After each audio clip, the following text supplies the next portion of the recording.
is the improvement on the status of the road. For now, we are actually passable. We are not being cut, like we used to do in the past. The other, success that we are able to see is the increase in the number of health centers, especially the completion of the 6 health posts that were allocated to the district of Kaputa. Despite the effect of COVID-19, we have seen these as major successes because now our people are able to access their medical services within short distances. Honorable, thank you so much for according us this opportunity. I know you're very expectant, looking forward to the unveiling of the 2021 national budget and wishing you all the best.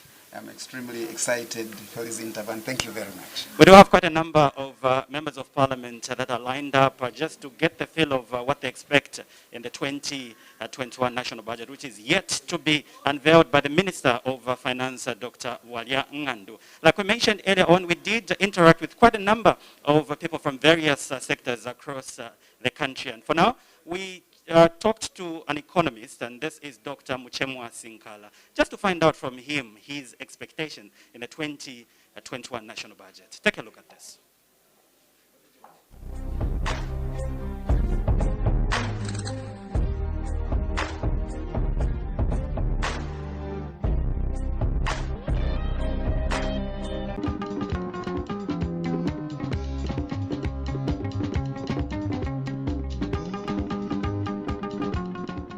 Well, actually, I'm looking forward to this year's budget presentation. When we look at what has been happening in 2020, we expect a much more tight budget in terms of government spending. We expect government spending to go down maybe by, say, 8% from the current 8.5, And this is the one way we're going to survive, because this COVID-19 will still extend into maybe first quarter or second quarter of 2020. So the expectation is that government should continue with these austerity measures, and also government should continue to fight inflation. Inflation rate is still high compared to what was projected in 2020. So we expect government to keep fighting inflation and also to work on the exchange rate. Our kwacha keeps worsening, and production hasn't been so well in this country. So therefore, we expect government also to come up with deliberate policies to stimulate production in the country. And that's the one way we're going to come out of our situation we're in. So relief should be given to manufacturers, and relief should also be given to fight poverty levels and unemployment. Being an election year, I know a lot chunk will also go towards conducting a credible election, but government should not forget that we still need to fight poverty and also increase employment rate in this country.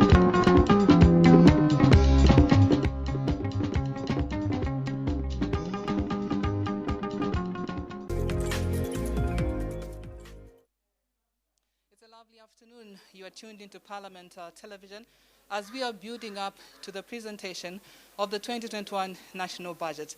I'm Claudette Jonga, and just now I'm joined by Mr.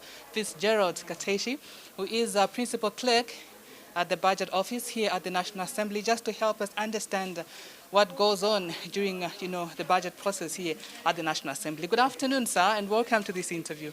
Good afternoon, Claudette, and good afternoon, viewers. Okay, first things first, let's get down to the basics. Just help us understand what a budget is and, how it is, prepared, what really goes on in the preparation of the budget.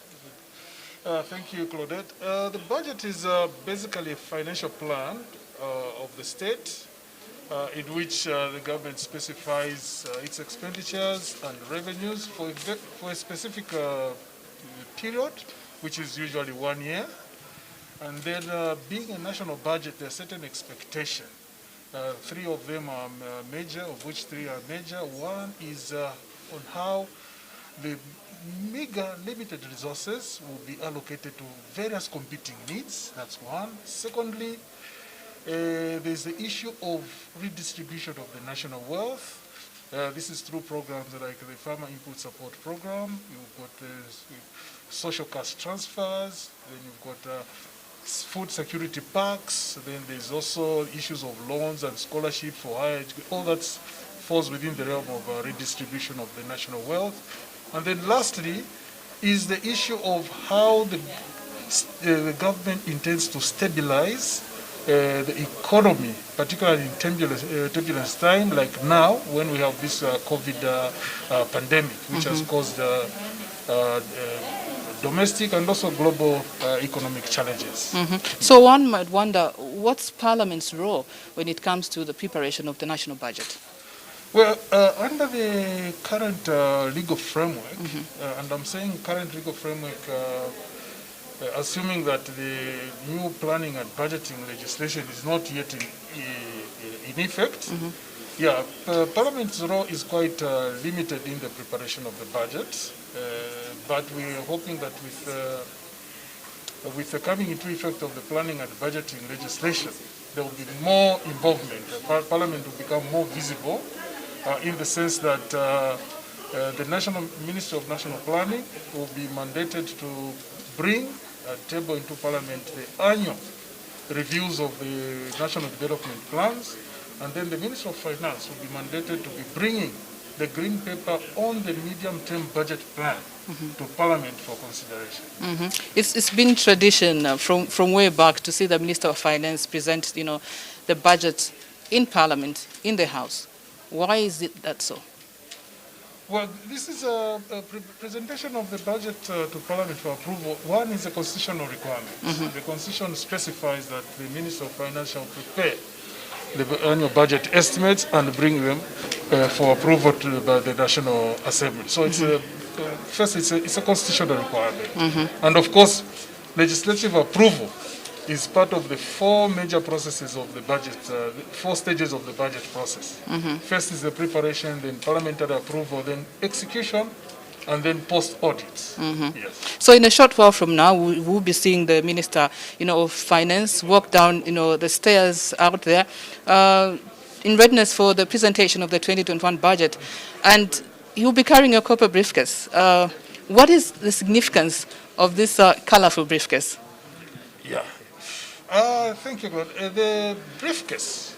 Well, it's to start with, it's a practice that we've inherited also from our colonial masters. They do it. Their budget is also presented in a leather case, I suppose. Yes, but it's got its history from the French, because the word budget itself comes from the French word of budget, which means a small bag. So in that small bag, that's where the policy statements, the financial policy statements were carried. So it's something so that practice evolved from there. But basically it's supposed to reflect the wealth of the nation as contained in those papers that are contained there. So the copper bag presents the wealth of Zambia as contained in that the budget speech that is inside there. Okay. Yeah. And so what's going to happen after the presentation is made? What's the next stage after this? That is within Parliament, I suppose. Exactly. Yes. After the presentation of the budget, the estimates will be referred to the expanded budget committee. Okay. And then the House will still also continue sitting, will be debating the motion. Remember that the budget itself is a motion, so they will continue to debate the motion to resolve into committee of supply. Yeah, so those two processes will continue for the next 10 days. And then after 10 days, the House will resolve into committee of supply. But within this sitting, there will be also the revenue side of the budget. We will expect money bills to be presented. That is the revenue measures that are supposed to accompany the budget. So we expect the money bills to be also presented, as well as the expenditure side to be debated in the committee of supply. I guess you're also, anxiously waiting to see what the 2021 budget has in store for us. Precisely, everybody is expectant because of the challenges that we've gone through after the COVID issues. And just to see what the Minister of Finance has for the nation for the next 12 months. All right. We'd like to thank you so much. And stay tuned. I know you'll be watching from somewhere. Definitely. Thank you very much. That's Mr. Misao Kateshi, who's a Principal Clerk, Budget Office here at the National Assembly, looking at today's budget presentation In a few minutes from now, we do expect Dr. Walyangandu's Finance Minister to unveil the 2021 national budget. Just now, we continue to talk to various stakeholders regarding the 2021 budget expectations.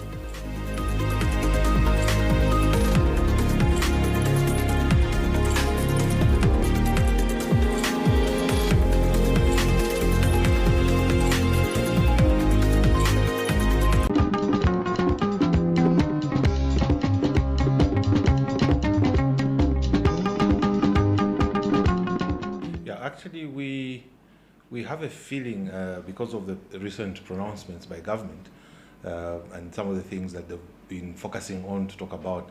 We, as the real estate market or real estate sector, we've been actually beneficiaries of the infrastructure development that is happening in Zambia. But because of COVID, you find that certain things have not worked very well. So we are very confident that some of the measures that government will put in place, especially the direction that it will take after the budget, will be quite drastic. One of the things that we expect maybe for the real estate market is that government should look at maybe the property transfer tax. We expect that to motivate. We've seen a reduction in terms of transactions on the property market. So we're trying to, I think government might reduce the property transfer tax to help people transact easily. And then on the other side, we've seen that a lot of shopping malls, a lot of people that have tenants, we've seen a lot of vacancies happening. So to motivate these sectors, we expect government to reduce the withholding tax. Now, what this will do is that we expect now the landlords to pass on the reduction to the tenants. I'm sure if you pass through most of these shopping malls, you'll see people parking or making final sales. I think this is something that government has to look at strictly to make sure that we motivate people to, especially our local people. If there's a way, it's not that we are segregating, but if there's a way to target our local people to be able to pay less, so that they continue enjoying their businesses. One thing that COVID has brought to Zambia is that a lot of markets or a lot of sectors have been affected, and we don't see COVID going soon or the effects going soon. So what we expect also from government is sort of a reduction for those that are involved in businesses that post-COVID that are required in post-COVID. For instance, businesses that will come up with technological advancements in terms of maybe property management, businesses that will come up with viewing or tourism that is virtual tourism, so that people in our sector can sort of be motivated to continue running in that area. So we see a lot of maybe tax rebates, or maybe even zero tax on such businesses that are actually going to be helping people sort of survive COVID, or sort of help recover the economy to a state that even in a better state that we were in before COVID came through. Now, even real estate market is an entrepreneurship and all that. So from the entrepreneurship side, we want measures that will continue stimulating business. Yes, we have the COVID fund, we have the Bank of Zambia money that came through. We expect that measures will be put in place to ensure that people that were not able to access it in the few months back because of the requirements and the collateral requirements, government should find a way of reducing these requirements so that people can access this money and motivate business. Because at the end of the day, if you look at the way things are going on now, it's because there's a reduction in business. People are losing jobs because there's a reduction in business. So if these stimulus packages can cater for people that don't have collateral, people that might not have certain requirements that these banks are really looking for, and find a way of guaranteeing to say these people will be able to cover the loans or be able to pay the loans, and stimulate the business environment so that more people can get jobs, because once you have more business, people get more jobs. If you have more business, it means that someone on the streets will be able to sell their talk time. If you have more business, it means that someone will be able to sell vegetables, because people will be able to go and buy the vegetables. If you have more business, you find that even someone who lifts the Zamu cab will be able to have business, because people will now be buying cargo, will be moving around. So stimulating business should be, I think, the biggest thing that government should be focusing on. Yes, we can give people handouts, people can eat, but at the end of the day, we need to give businesses, we need to give people that are thinking of running a business, or keeping a business afloat. Because once you close one business, you find that you're actually affecting more than 10 families. Because if I employ 10 people here, it means that 10 families will be affected. 10 families means 10 times 5, maybe average a family, that's 50 people. 50 people affected by one business. So I think it's very important, and we are expectant that actually with the pronouncements we've been seeing, the direction government has been taking, we are very confident that the 2021 budget will be a budget that will stimulate business, will be a budget that will stabilize many businesses, and at the end of the day, we foresee Zambia going even higher than where we were in 2019 or 2018.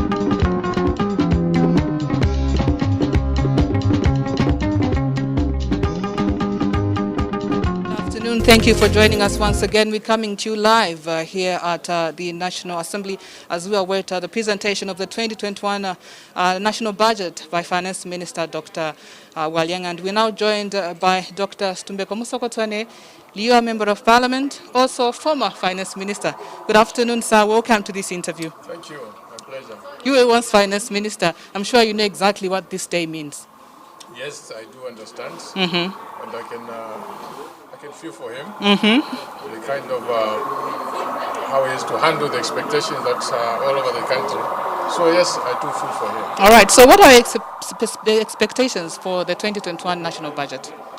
Well, we have a unique situation whereby the 2021 budget is really around resolution of debt. The country is seriously indebted. The country is bankrupt. And the only thing that the minister can do now is to find a way of getting out of that debt situation, that bankruptcy. Because in the absence of that, then this is just going to be a budget for paying salaries and servicing debt. Very little else. If we have to spend any money beyond paying salaries and servicing debt, then it means that money can only come from donors or some other people, which of course must be a small amount. So the challenge that the minister faces, which I didn't face myself, is how does he resolve these big debt problems on the shoulders of the country? So in short, it is a budget about paying salaries and paying back in Congole, unless he can find a way of resolving the issues of the debt. So there you have it live in picture. That's the arrival of Finance Minister Dr. Walyang, and carrying that famous copper briefcase. He's accompanied by his wife, and in readiness for the presentation that's going to take place any time from now. Dr. Musokotwane, we hope to talk to you after the presentation, hoping some of your expectations will have been met. Yeah, we can let's take a look and listen to what the minister is going to say, and let's see what he's going to do about this issue about the debt. Okay. Thank you very much, and do have a good day. Pleasure. You too. All right. There you have it. Dr. Stumbeko Musokotwane, you are Member of Parliament, telling us about his expectations regarding the 2021 budget presentation. Do stay tuned to Parliament Television, Radio.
Come here. Well, that's the arrival of the Minister of Finance. I just walked through the chamber there, and he has removed the budget speech for 2021. Like we keep reminding you, expectations are very high as a lot of stakeholders wait for the unveiling of 2021 national budget. Absolutely. You are tuned in to Parliament television, and in a few minutes from now we do expect the House to sit, and that will actually signify the start of today's business, of course, with the presentation of the 2021 national budget by Honorable Dr. Walia Ngandu. Expectations indeed are high. Last year we did see the Minister of Finance unveil the 106 billion kwacha budget for 2020, and we're yet to see exactly what amount has been allocated to different sectors this time around.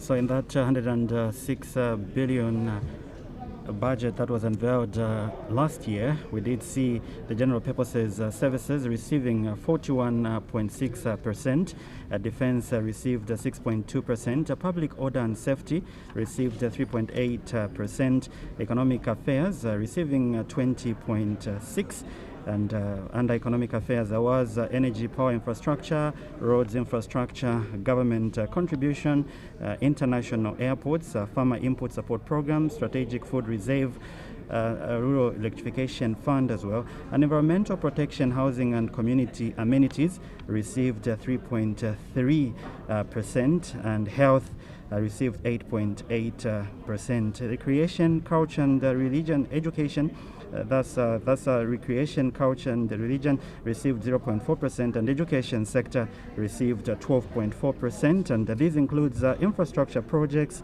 FTJ University Skills Development Fund, and under social protection we saw an allocation of 2.4%, and these are public service pension fund, the social cash transfer, indeed not forgetting donor and food security, park and public welfare assistance scheme. So that's how the 106 billion was shared across all sectors in Zambia, Claudette. Absolutely, and so live pictures coming your way. On your screen, that's the chamber. Members of Parliament settling in readiness for the presentation of the national budget. That's the 2021 national budget by Finance Minister, and invitation to guests has actually been limited. This is due to the COVID-19 pandemic that the world is grappling with, but all the same, work has to go on.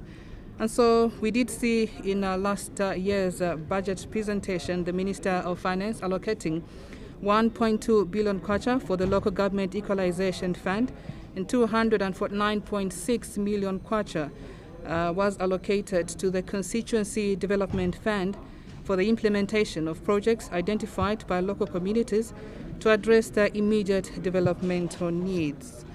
And 21.8 billion kwacha under the economic affairs was allocated there. We also did see 3.5 billion kwacha going towards housing and community amenities functions. And in last year's budget, Claudette, in the education and skills development sector, the Honourable Minister did propose to spend a total of 13.1 billion in 2020. Out of this amount, he allocated 7 billion to primary education and 2.2 billion to secondary education for university education, and he proposed to spend 2.1 billion, out of which 557 million was for students. So that was under education and skills development sector. And in economic affairs, he proposed to spend 21.8 billion under economic affairs function. Of this amount, 10.6 billion was for road infrastructure, 1.1 billion towards farmer input support program, and 660 million towards the purchase of strategic food reserves. The Minister of Finance in last year's budget proposed to spend 2.6 billion kwacha, of which 1 billion went towards paying retirement benefits to public service workers.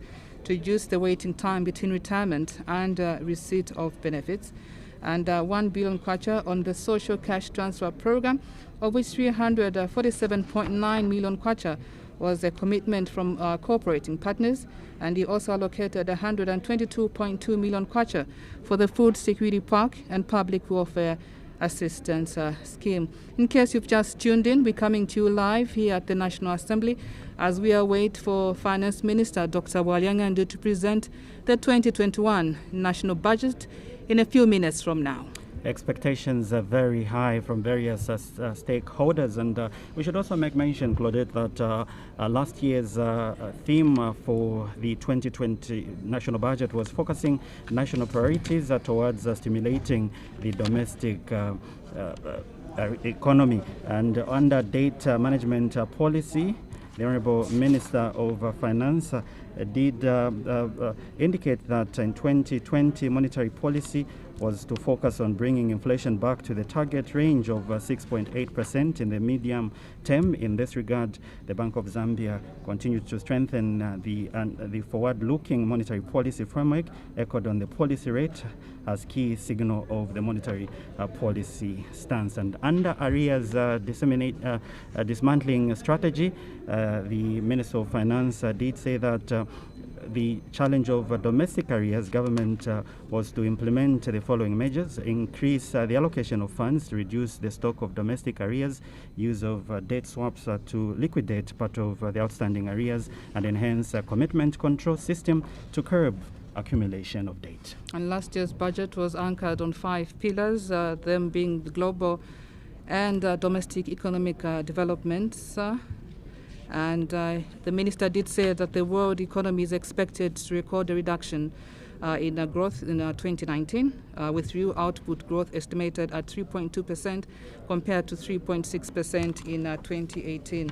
The other pillar that the budget was anchored on was macroeconomic objectives, policies, and strategies for 2020. The minister did say that the 2020 budget would focus on stimulating the domestic economy by reducing the budget deficit, rationalizing debt contraction, and dismantling of domestic arrears while protecting social sector allocations. And that was in line with the 7th National Development Plan, austerity measures and key reform areas in the economic stabilization and growth program. In a short while, we will be able to see the Honourable Mr. Speaker's procession making way to the chamber, and that will signify today's commencement of the 2021 national budget, which is yet to be presented to Parliament. So you can follow through all proceedings. And Claudette, under health, the minister did say that to continue strengthening the health system and provide essential medical supplies for the delivery of quality health care services as close to the people as possible. In this regard, government has continued with the recruitment of frontline health personnel, infrastructure development, and provision of medical supplies. All right, just now the Speaker's procession about to make its way into the chamber, signifying the start of business today, Friday, 25th September 2020, as Finance Minister will be presenting the 2021 budget. Good afternoon. Mr. Speaker.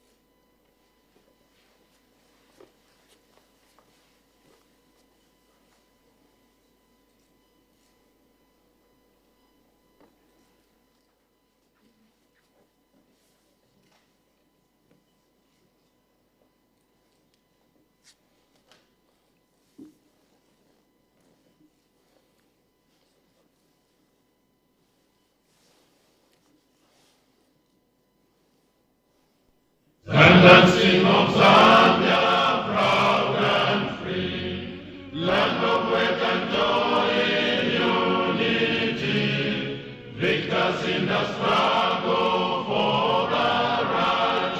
We want freedom's fight for one, strong and free.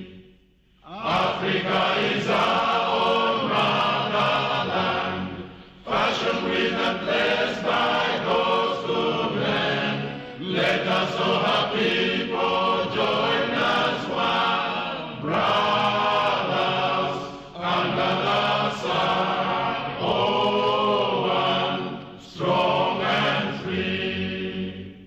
One land and one nation is our cry, dignity and peace in Zambia's sky, like a noble eagle in its flight. Zambia, praise to thee, oh one, strong and free. Praise be to God, praise be, bless our great Zambia, Zambia, Zambia. Green and we stand under the flag of our land, Zambia, praise to thee, oh one, strong and free. Prayer.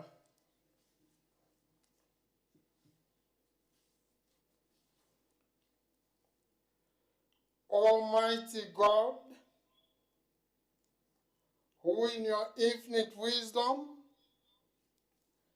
and providential goodness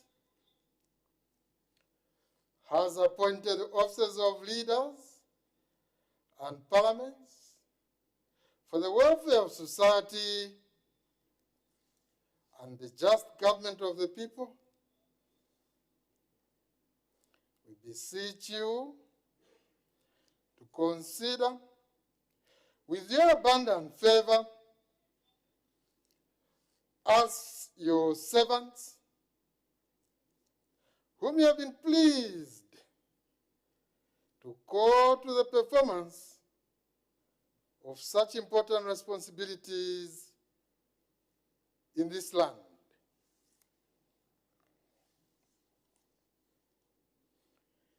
Let your blessing descend upon us here in Parliament assembled, and grant that we may, as in your presence, treat and consider all matters that shall come under our deliberation in so just and faithful a manner as to promote your honor and glory and to advance the peace, prosperity, and welfare of our country and of those whose interests you have committed to our church. Amen.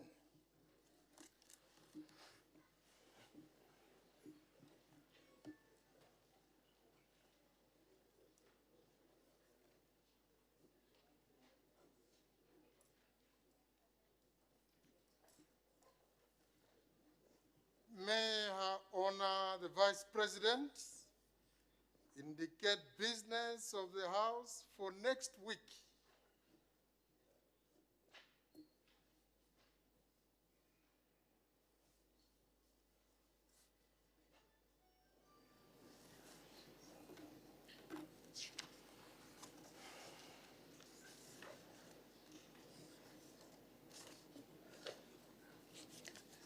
Mr. Speaker, I rise to give the House an indication of the business it will consider next week. Sir, on Tuesday, 29 September 2020, the business of the House will begin with questions for oral answer. This will be followed by presentation of government bills, if there will be any.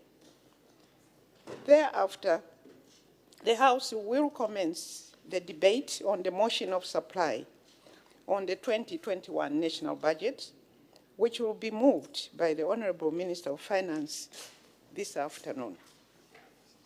Mr. Speaker, on Wednesday, 30th September 2020, the business of the House will start with questions for oral answer.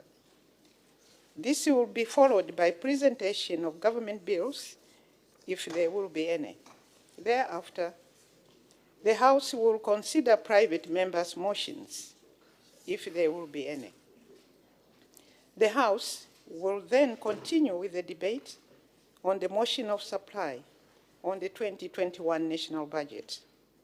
Sir, on Thursday, 1st October 2020, the business of the House will commence with questions for oral answer. This will be followed by presentation of government bills, if there will be any. The House will then consider the second reading stage of the following bills. 1, the Banking and Financial Services Amendment Bill, National Assembly Bill number 7 of 2020, and 2, the Public Procurement Bill, National Assembly Bill number 8 of 2020. Thereafter, the House will continue with the debate on the motion of supply on the 2021 national budget. Mr. Speaker, on Friday, 2nd October 2020, the business of the House will start with the Vice President's question time. This will be followed by questions for oral answer. Thereafter, the House will consider government bills, if there will be any. The House will then continue with the debate on the motion of supply on the 2021 national budget. Mr. Speaker, I thank you.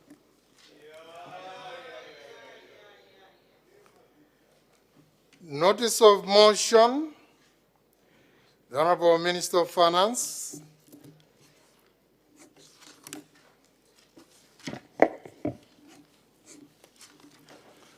Mr. Speaker, I beg to move that the House do now resolve into Committee of Supply on the estimates of revenue and expenditure for the fiscal year 1st January to 31st December 2021, presented to the National Assembly on Friday 25th September 2020. Sir, I am a bearer of a message from His Excellency Dr. Edgar Chagwa, President of the Republic of Zambia, recommending favorable consideration of the motion that I now lay on the table.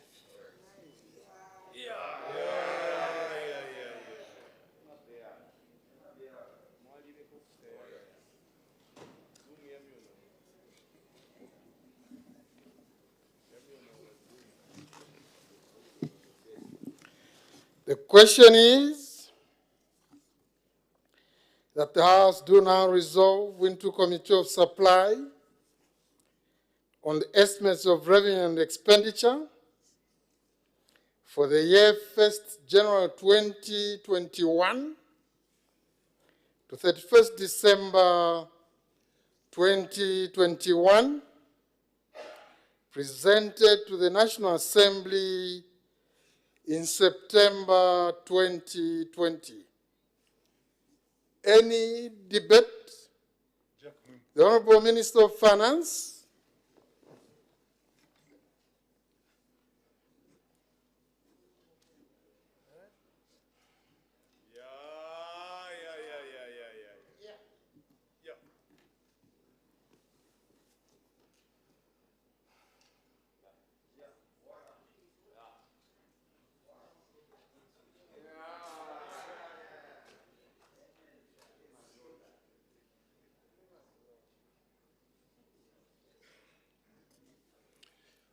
Mr. Speaker, during the official opening of the 5th session of the 12th National Assembly, His Excellency Dr. Edgar Chagwa, President of the Republic of Zambia, outlined the policy direction that the Patriotic Front government will take in steering our country to greater heights amidst numerous socio-economic and environmental challenges exacerbated by the COVID-19 pandemic. Sir, over 32 million people globally have contracted the virus, and close to 1 million have sadly succumbed to the disease. This has stressed health systems in most countries across the world, resulting in unplanned and and escalation of health-related expenditure.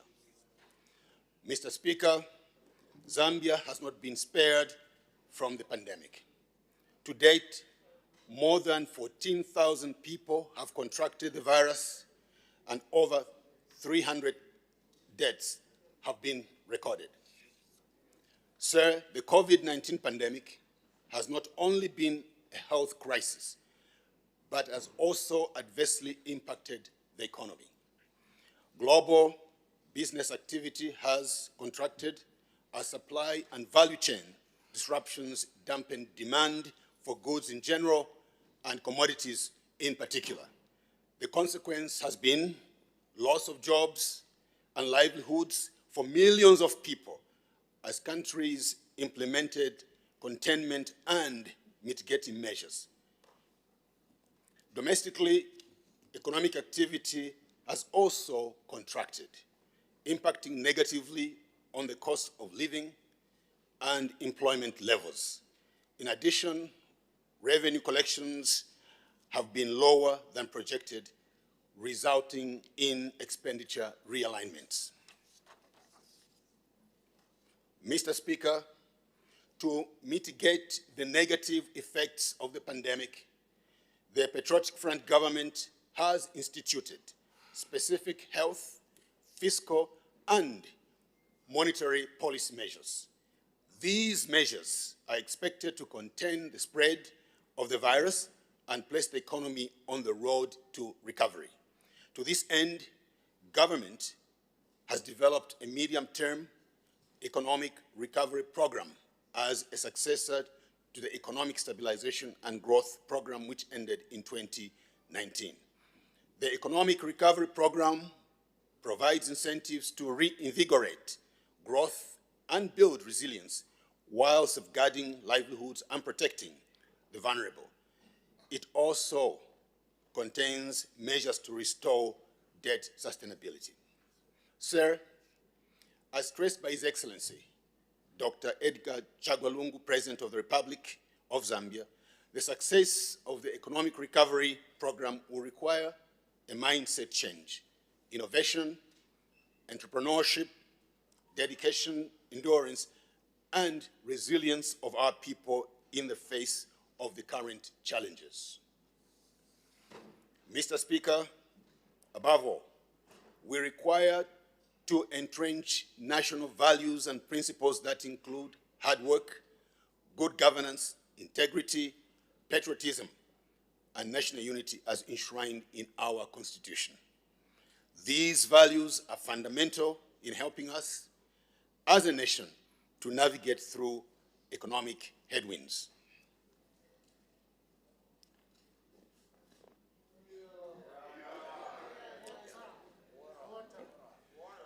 Sir, to overcome the challenges we face and drawing inspiration from the address by His Excellency the President, the theme for the 2021 budget is stimulate economic recovery and build resilience to safeguard livelihoods and protect the vulnerable. Mr. Speaker, the 2021 budget therefore aims at stimulating economic recovery through practical and tangible support to business. The budget also embraces our social protection response programs to prevent the worsening of poverty levels despite constrained fiscal conditions. Sir, allow me now to provide an outline of my budget address. In part one, I will highlight the global and domestic economic developments in 2020. In part two, I will present the macroeconomic objectives, policies, and strategies for 2021. In part three, I'll provide details on the estimates of revenue and expenditure for 2021. And in part four, I will conclude my address. Part one, global and domestic economic developments in 2020. Mr. Speaker, the global economy is projected to contract by 4.9% due to the adverse effects of COVID-19 pandemic. advanced economies are expected to contract the most by 8% this year compared to growth of 1.4% recorded in 2019. Emerging markets and developing economies are forecasting to decline by 3% after growing by 3.7% in 2019. China is the only economy expected to register a positive growth of 1% in 2020 compared to 6.1% recorded in 2019. Sir, in sub-Saharan Africa, economic activity is projected to contract by 3.2% from a positive outturn of 3.1% in 2019. The larger economies of Nigeria and South Africa are projected to contract by 5.4% and 8% respectively. Mr. Speaker, commodity prices have been volatile in 2020. For instance, during the first half of the year, copper prices averaged $5,500 per ton, compared to $6,200 in the corresponding period in 2019. Over the same period, crude oil prices averaged $41 per barrel compared to $66. The fall in copper and crude oil prices was mainly on account of reduced global demand. For crude oil, excess supply and lack of storage capacity exacerbated the decline in prices. Sir, copper prices have since risen, peaking at $6,840 per metric ton in September. Crude oil prices have also started rising, reaching $46 per barrel. This is as a result of the easing of lockdown measures in most countries. In addition, production disruptions at key mining operations in South America have contributed to the recovery in copper prices. Mr. Speaker, let me now turn to domestic economic developments in 2020.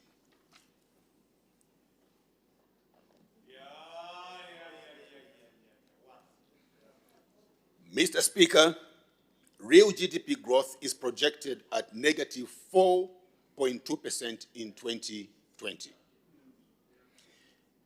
The first recession since 1998. Almost all the sectors are expected to record negative growth. Disruptions in supply chains and containment measures have had a severe impact on sectors such as tourism, construction, wholesale and retail trade, as well as manufacturing.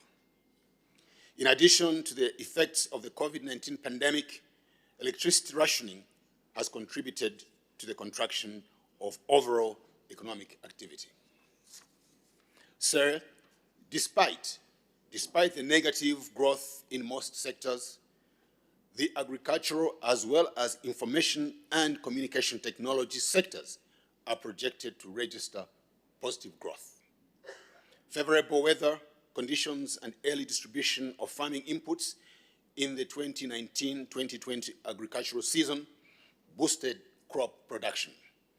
The information and communication technology sector is also projected to grow, mainly driven by increased demand for data, services, and mobile money transactions in the wake of the COVID-19 pandemic. Budget performance. Mr. Speaker, execution of the 2020 budget has been challenging mainly due to the impact of the COVID-19. Sir, revenues and grants amounted to 42.8 billion kwacha during the period January to August 2020, which was 7.7% below the target of 46.4 billion kwacha. The underperformance is on account of subdued economic activity.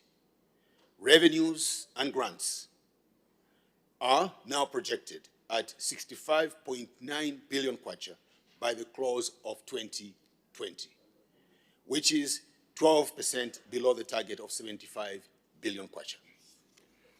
Mr. Speaker, for the period January to August 2020, total expenditure including amortization amounted to 72.1 billion kwacha and was 27.2% below the target of 99 billion kwacha. This outturn was due to the underperformance on revenues and lower disbursements on foreign financed projects. Sir, by the end of the year, total expenditure is projected to be 111.9 billion kwacha, representing 5.6% above the target of 106 billion kwacha. The higher than programmed expenditure is mainly attributed to COVID-19 mitigating measures and agricultural related expenditures. Mr. Speaker, due to the fall in revenues and grants and the increase in spending, the fiscal deficit on a cash basis is expected to rise to 11.7% of GDP by the end of 2020 against the target of 5.5%. External sector performance. Mr. Speaker, over the first half of 2020, preliminary figures indicate that the current account recorded a surplus of $656.6 million or 29% of GDP. This was against a deficit of $5 million or 0.02% of GDP during the same period in 2019. This outturn was due to a significant drop in imports relative to exports. Sir, in the first half of this year, imports of goods declined to $2.3 billion from $3.3 billion in the corresponding period in 2019. This represented a decline of 30%. Subdued domestic economic activity, the depreciation of the kwacha, and supply chain disruptions due to the COVID-19 pandemic largely underpinned the decline in imports. Similarly, export earnings were $3.2 billion compared to $3.8 billion realized over the same period in 2019, representing a decline of 15.8%. Mr. Speaker, copper export earnings over the same period were lower by 14.8% at $2.3 billion compared to $2.7 billion on account of a drop in average realized prices. Copper export volumes, however, increased to 523,000 metric tons, which was 16.5% higher than 449,000 metric tons achieved over the same period in 2019. This was as a result of higher production.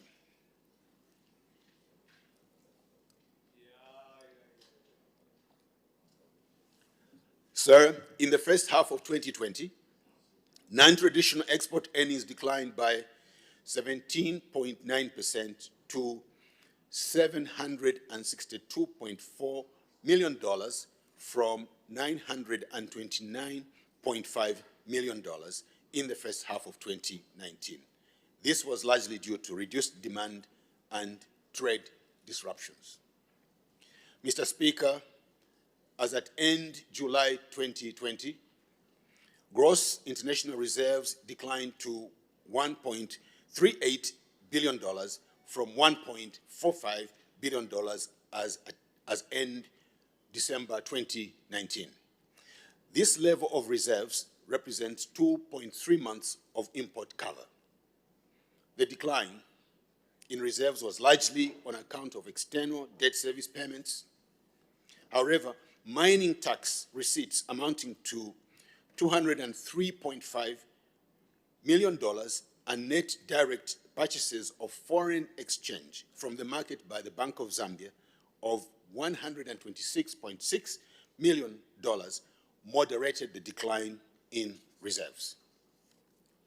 Sir, the kwacha depreciated to 19.95 kwacha against the US dollar as at 22nd September 2020 from 14.05 kwacha as in December 2019. This represents a depreciation of 41.9%. The depreciation largely reflects supply constraints and increased demand for foreign exchange, particularly the importation of agricultural inputs, health-related supplies, and procurement of petroleum products. Debt position. Mr. Speaker, the external public debt stock increased to $11.97 billion as end June 2020 from $11.48 billion as at the close of 2019, representing an increase of 4.3%. This increase is attributed to disbursements on existing loans, which are financing various projects in the energy, education, road, and health sectors. Sir, the stock of government guarantees on a net basis was $1.58 billion as at end June 2020. The guarantees are mostly for power projects in the energy sector.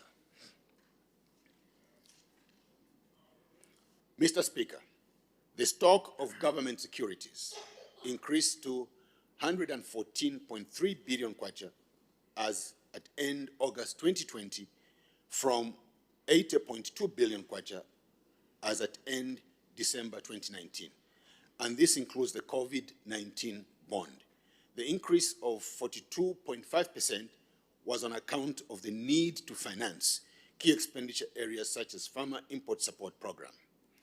Sir, the COVID-19 bond proceeds were used to stimulate economic activity through the dismantling of arrears, payment of value-added tax refunds, and liquidation of outstanding pension arrears.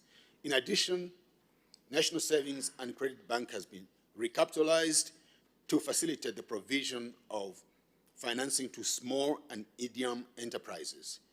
The proceeds were also used to finance youth empowerment programs, procurement of medical equipment, drugs, and medical supplies.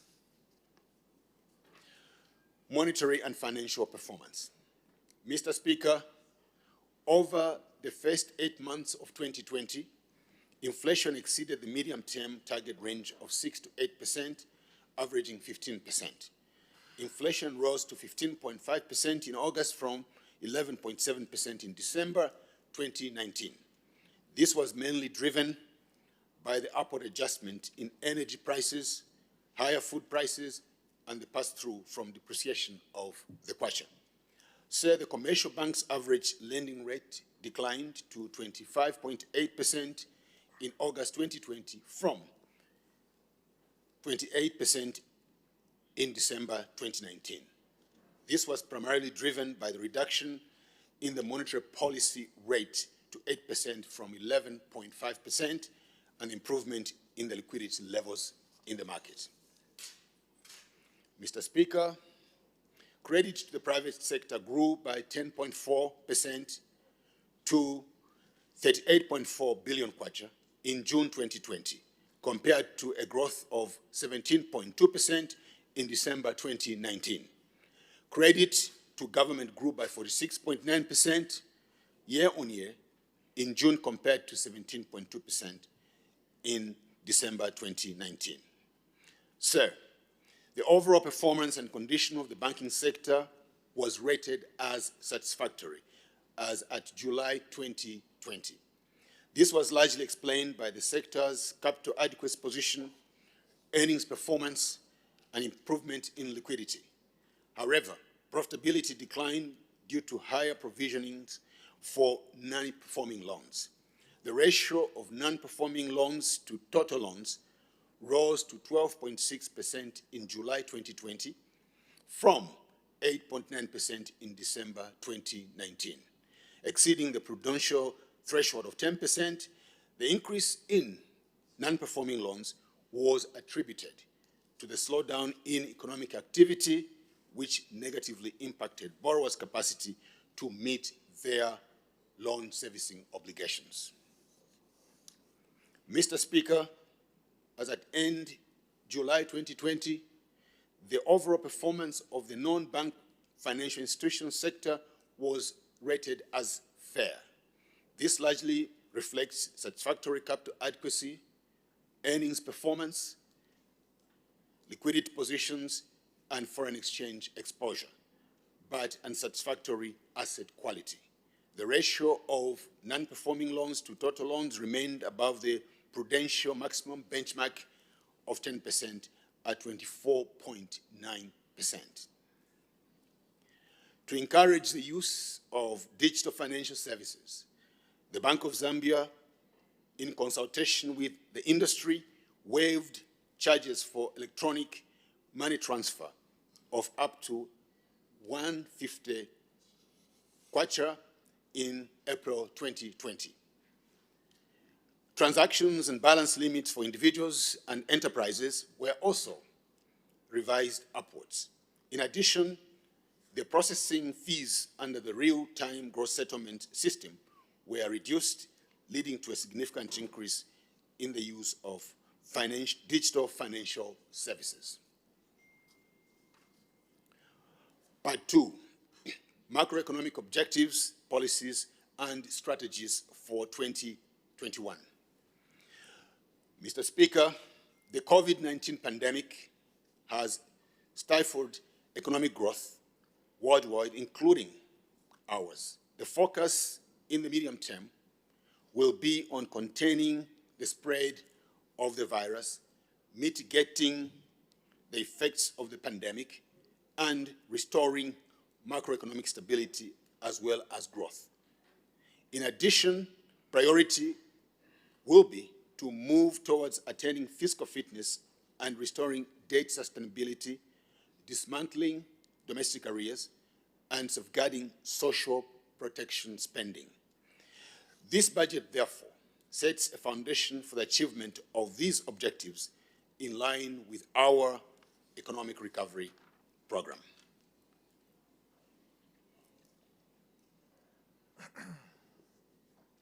Sir, the specific macroeconomic objectives for 2021 will be: A, achieve a real GDP growth rate of at least 1.8%.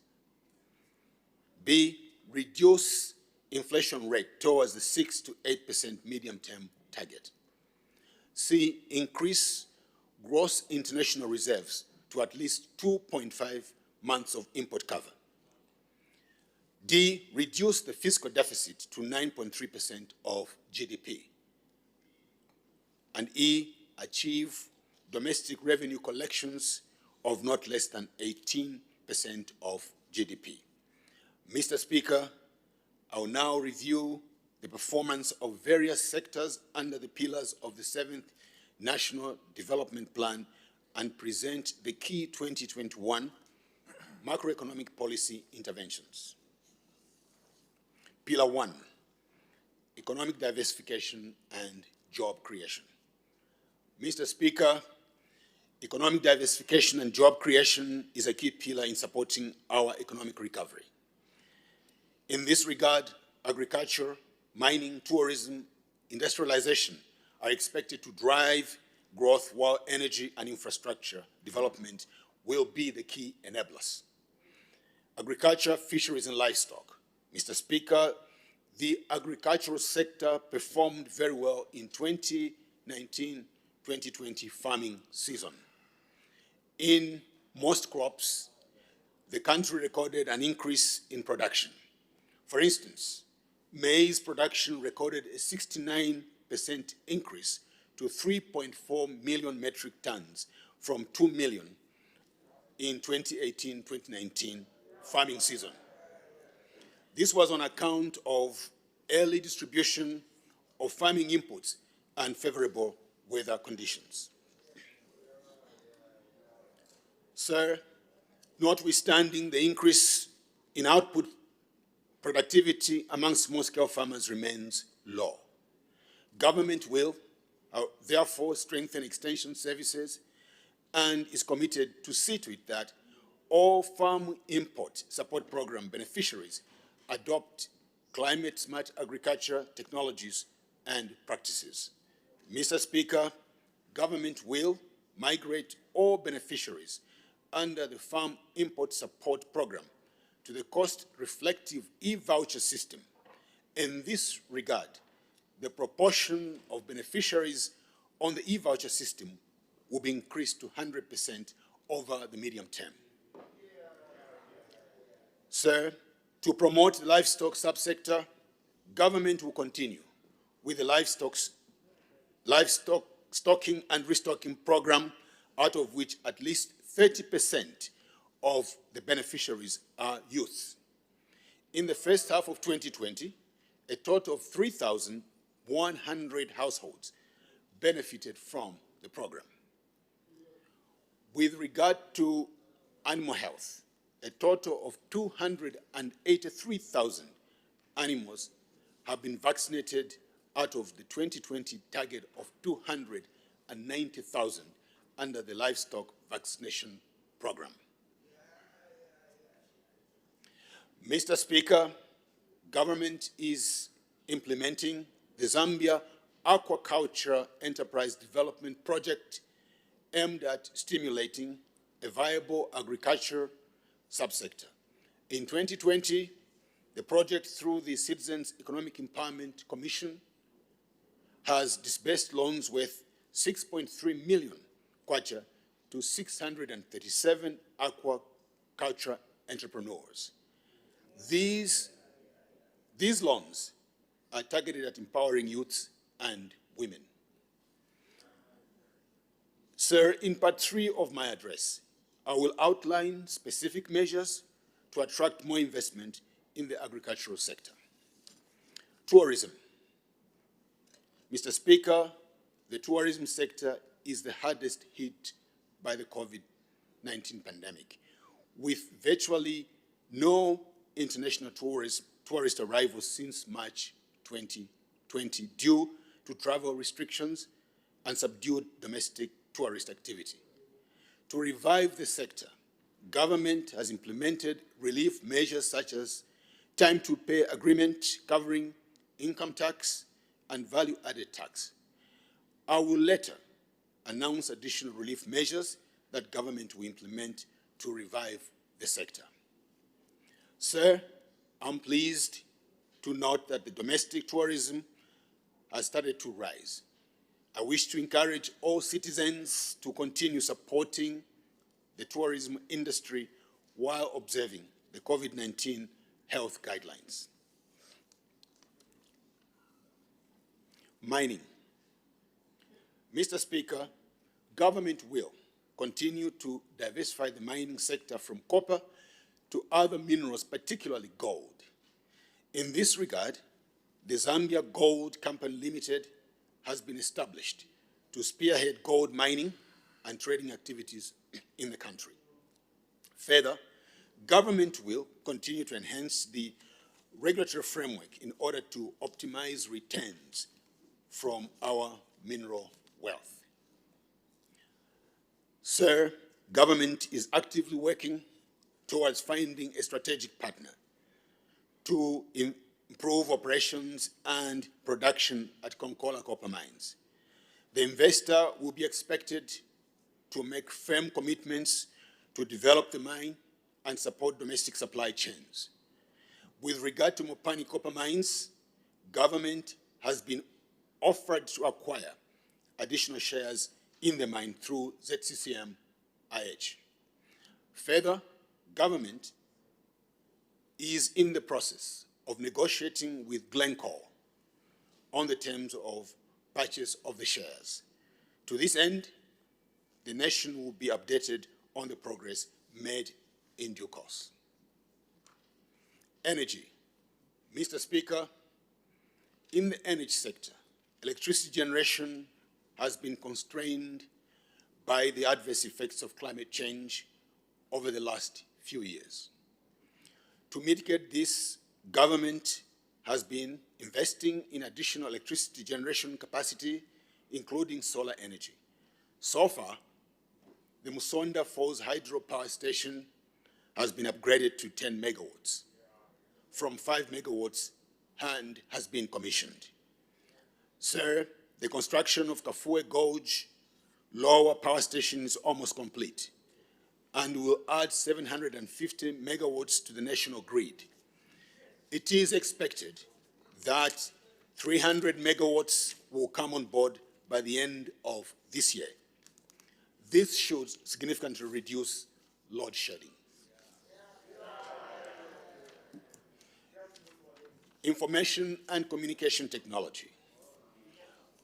Mr. Speaker, in order to increase access to information and communication technology, services for people in unserved and underserved areas, government continued with the construction of communication towers. So far, 777 communication towers out of a target of 1,009 have been constructed, bringing the total network coverage to 91%. Sir, in my last address to this August House, I indicated that through Smart Zambia Institute would connect 28 public services to the government service bus. I'm glad to report that the 28 services have been connected, resulting in reduced transaction costs and enhanced delivery of public services. By the end of 2021, a total of 100 services are expected to be made online on the government service bus. Road infrastructure. Mr. Speaker, a key milestone in the road sector has been the completion of the $298 million Kazungula Bridge linking Zambia and Botswana. The bridge will facilitate increased regional trade and reduce transit time for freight and passengers.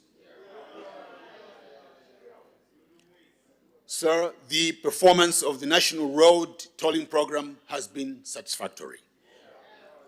As at end August 2020, a total of 911.1 million kwacha was collected compared to 767.3 million kwacha over the same period in 2019.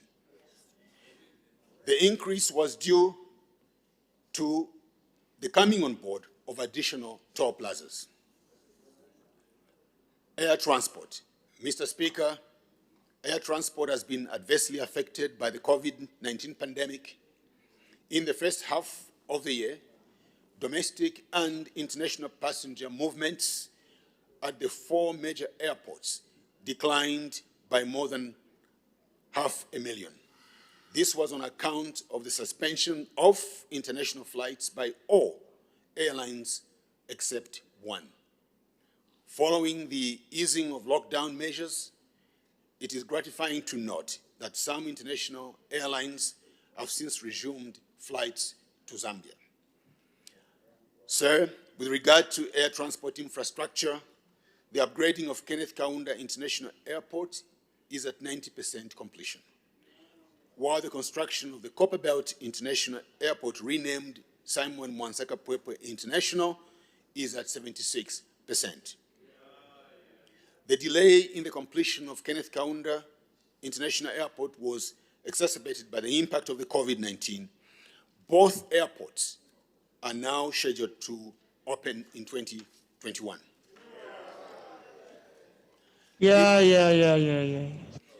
Industrialization. Mr. Speaker, to support industrialization, government is promoting the procurement of locally produced goods. Government is promoting the procurement of locally produced goods. To enhance the market opportunities for local industry, government has presented a bill to this August House to repeal and replace the Public Procurement Act number 12 of 2008. Sir, the construction of industrial yards across the country to further promote industrialization has advanced. Construction of Chipata, Kasama, and Mongu industrial yards has been completed and will be operationalized in 2021. The remaining industrial yards in Kafue, Kitwe, Ndola, and Solwezi will be completed in 2021.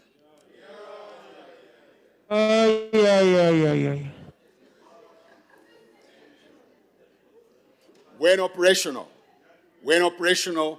the yards are expected to create at least 4,000 employment opportunities.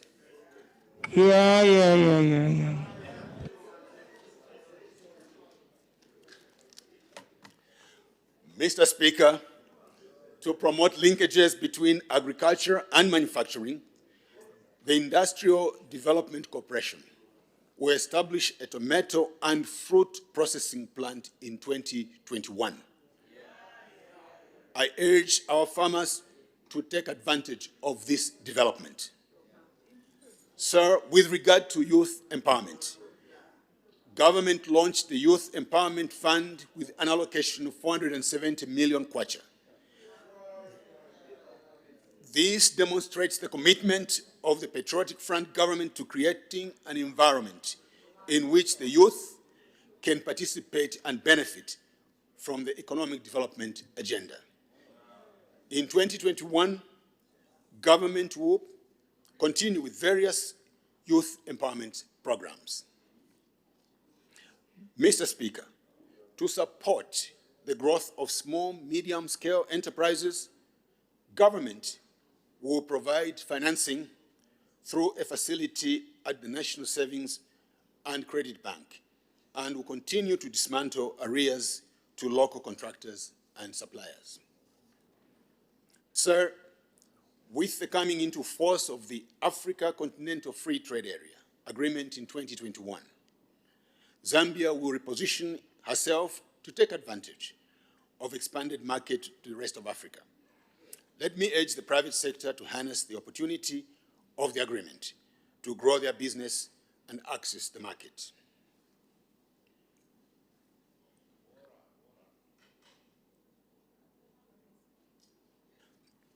Pillar 2, poverty and vulnerability reduction. Mr. Speaker, as we steer the economy towards recovery, government will continue to safeguard livelihoods and protect the vulnerable by scaling up social protection programs and climate change interventions.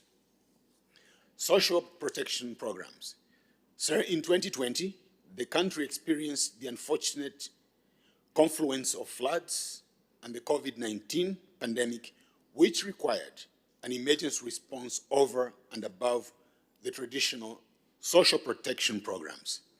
In this regard, a total of 90,202 households were supported under floods and droughts emergency cash transfers in 23 districts, while 258,000 households were supported under the COVID-19 emergency cash transfers across the country.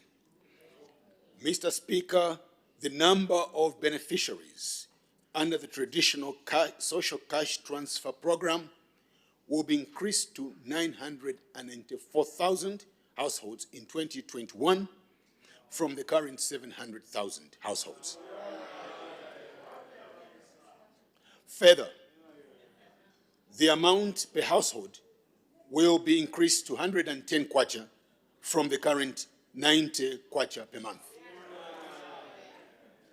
Sir, to enhance household food security, government will increase the number of beneficiaries under the Food Security Pack program to 288,492 vulnerable but viable households in 2020 from 80,000 in 2020. Mr. Speaker, government has been implementing the Girls' Education and Women's Empowerment and Livelihood Program aimed at increasing access to livelihood support for extremely poor women and access to secondary education for disadvantaged girls. To date, 129,400 women and girls have benefited from this program, of which 54,780 are under the Keeping Girls in School component, and 74,620 are under the Women Empowerment and Livelihood component. Government has secured additional funds for the program, which will increase the number of beneficiaries to 208,400 over the medium term. Climate change. Mr. Speaker, government will accelerate the implementation of climate change programs. One such program is the $100 million Transformation Landscapes for Resilience and Development programs, which will enhance resilience among communities to climate change shocks. Sir, to strengthen national response to the effects of climate change, government is developing legislation on climate change. This will provide a legal framework for the implementation of the National Climate Change Policy of 2016. Pillar 3, reducing developmental inequalities. Mr. Speaker, government is undertaking various interventions aimed at reducing developmental inequalities. Key interventions include the construction of roads to facilitate market linkages between urban and rural areas and the electrification of rural areas. Sir, with regard to rural roads, the improved rural connectivity project is being implemented and will cover 3,375 kilometers across the country over a period of 5 years. To date, 501 kilometers have been contracted out, of which 82 kilometers have already been rehabilitated. Mr. Speaker, under rural electrification, 12 grid extension projects have been completed out of 25 that are being implemented. The construction of Kasanjiku Min Hydro Power Station in Northwestern Province, as well as the Lunga and Chunga solar min grids in Luapula and Central Provinces, respectively, have been completed. Pillar 4, enhancing human development. Mr. Speaker, human development remains important in improving the quality of life and livelihoods of the citizens. In this regard, government will continue to prioritize education and skills development, health and water and sanitation in 2021. Education and skills development. Mr. Speaker, the education and skills development sector has not been spared by the COVID-19 pandemic. Schools and higher learning institutions were closed, resulting in the loss of learning time. However, it is gratifying to note that on 11th September 2020, His Excellency the President of the Republic of Zambia announced the reopening of learning institutions. Sir, with regard to technical education, vocational and entrepreneurship training, government will aim at enhancing development of requisite skills for the labor market. Mr. Speaker, in order to increase science literacy and promote the next generation of innovators and critical thinkers, government has established science, technology, engineering, and mathematics, referred to as STEM, schools of excellence in all the 10 provinces. Further, to improve quality and increase the number of teachers. STEM programs have been introduced at Mukuba, Chalimbana, and Kwame Nkrumah universities. Sir, government will continue to improve the provision of equitable services in learning institutions by rolling out homegrown school meals feeding program and the Keeping Girls in School initiatives to 12, to 18, and 22 additional districts, respectively. Further, the infrastructure development program will continue. Mr. Speaker, to enhance access to tertiary education, government will focus on increasing the number of students accessing loans in higher learning institutions. Health. Mr. Speaker, government has continued to prioritize the health of the people of Zambia through interventions aimed at achieving universal health coverage. Sir, the COVID-19 pandemic has strained the healthcare system in the country.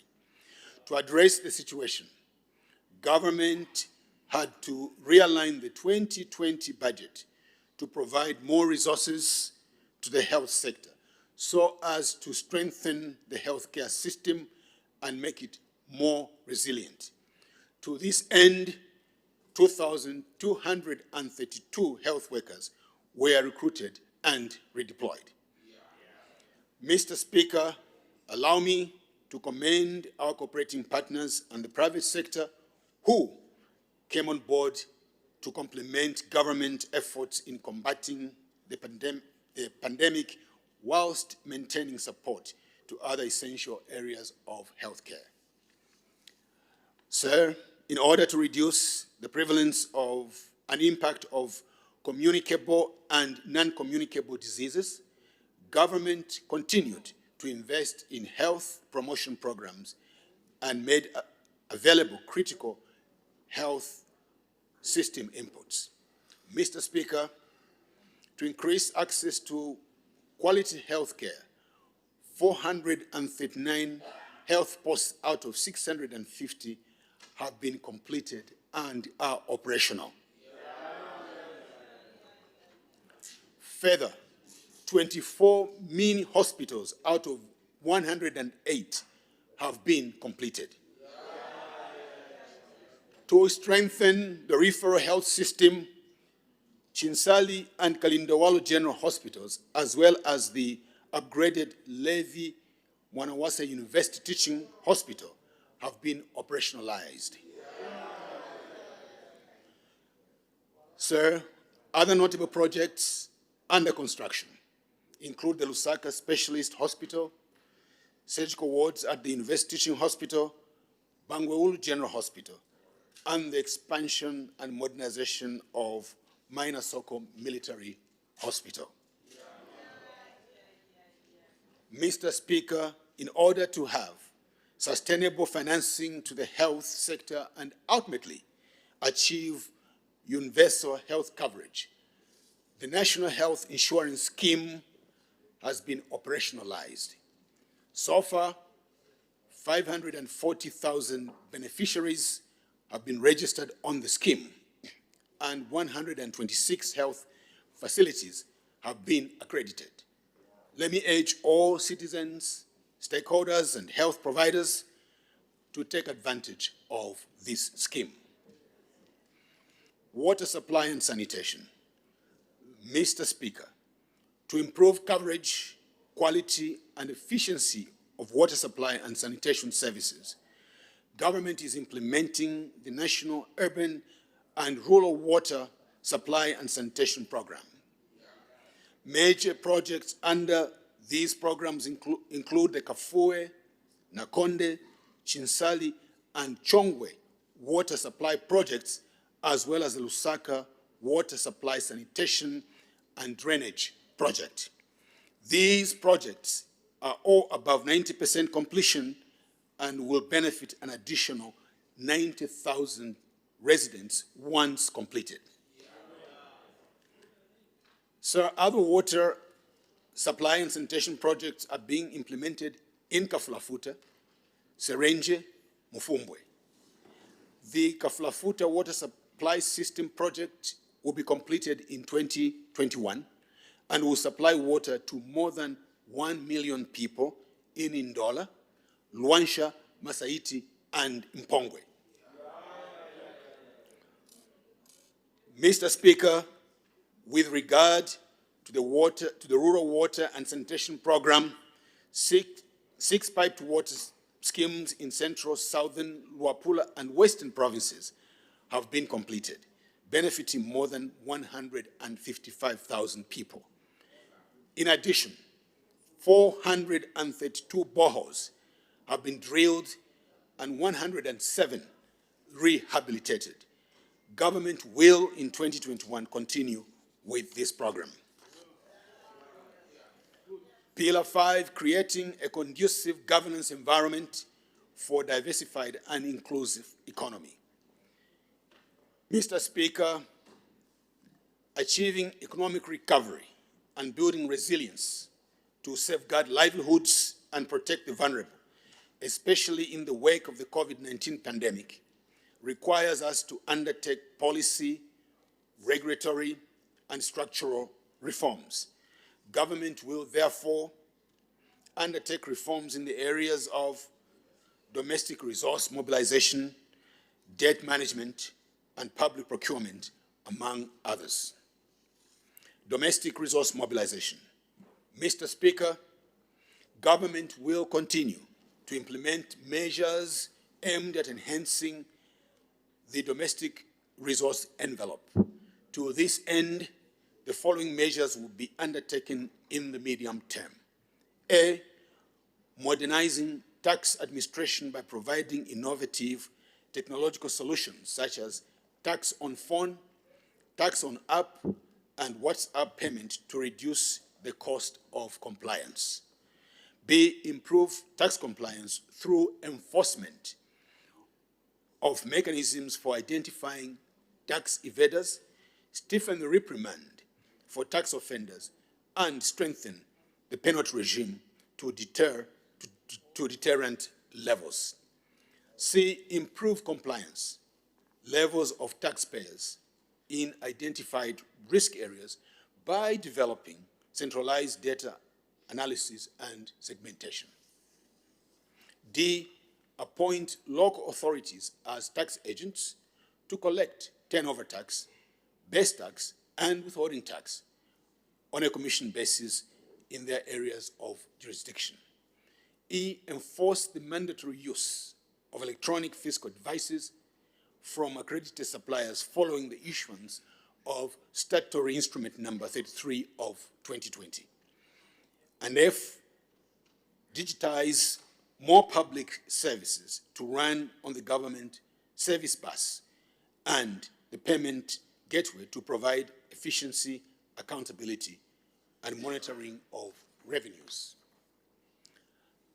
So, to support the domestic resource mobilization measures, the Zambia Revenue Authority Act, Chapter 231 of Laws of Zambia will be amended to improve tax administration.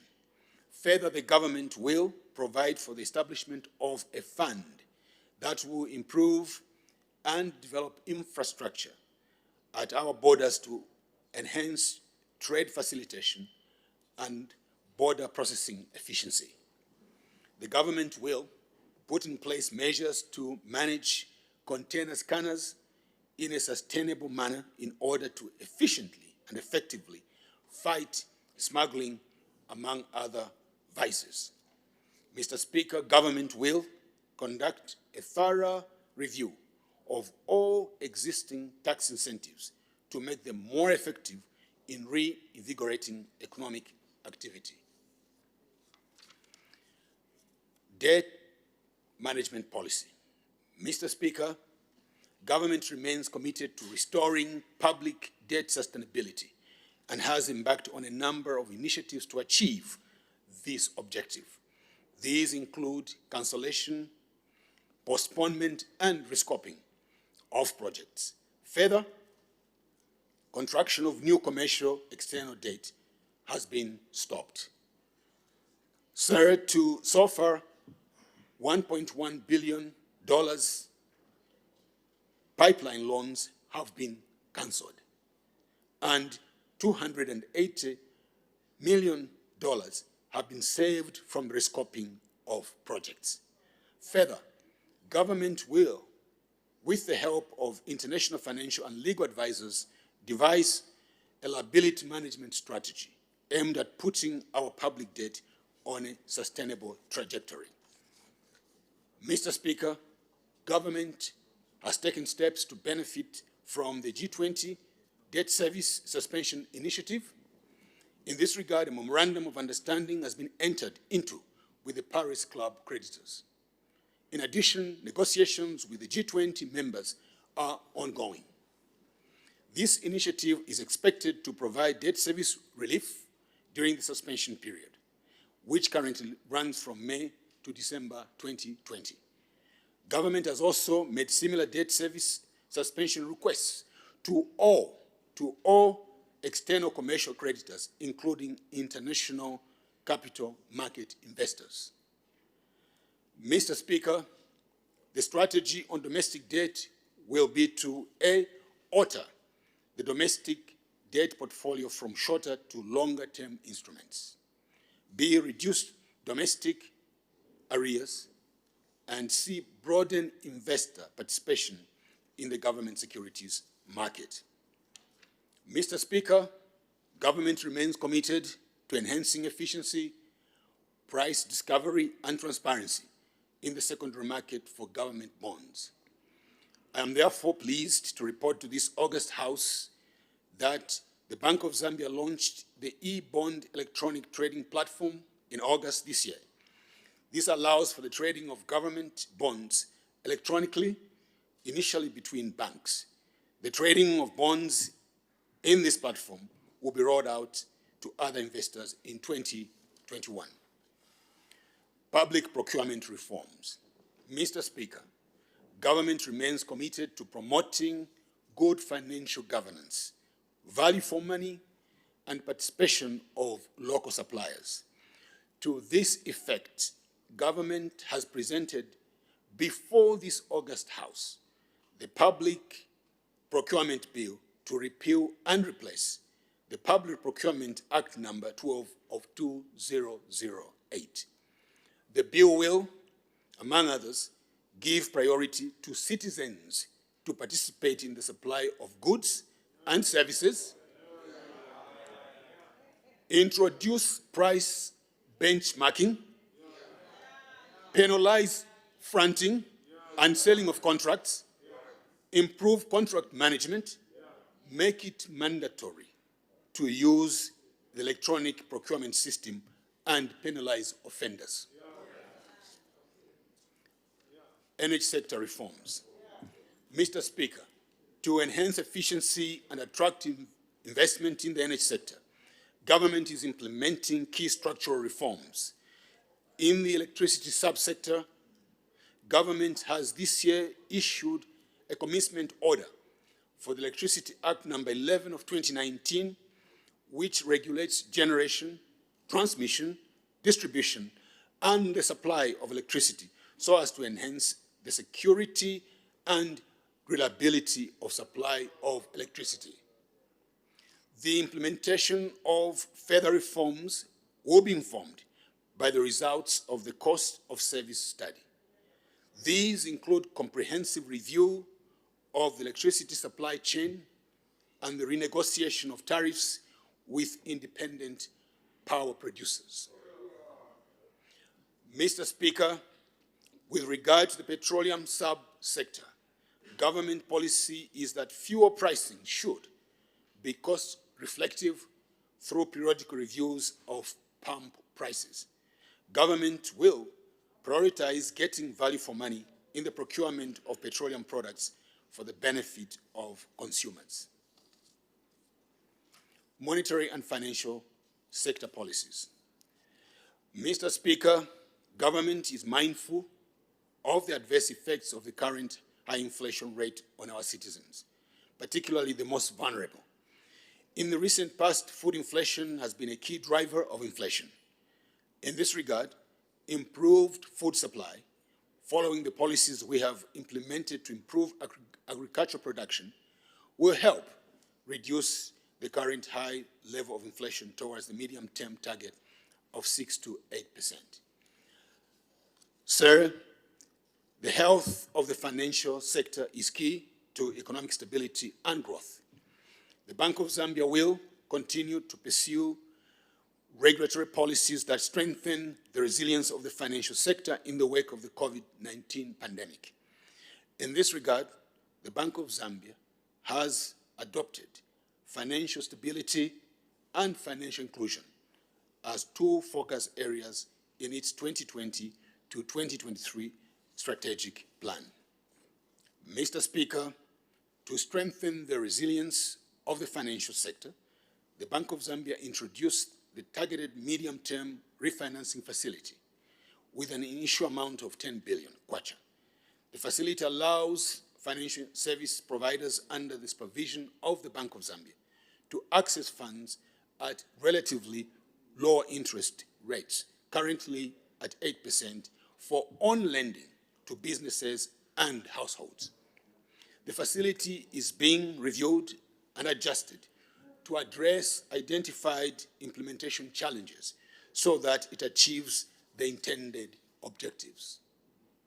Sir, to achieve universal access to and usage of broad range of financial services, government will continue to implement the National Financial Inclusion Strategy and the National Strategy on Financial Education.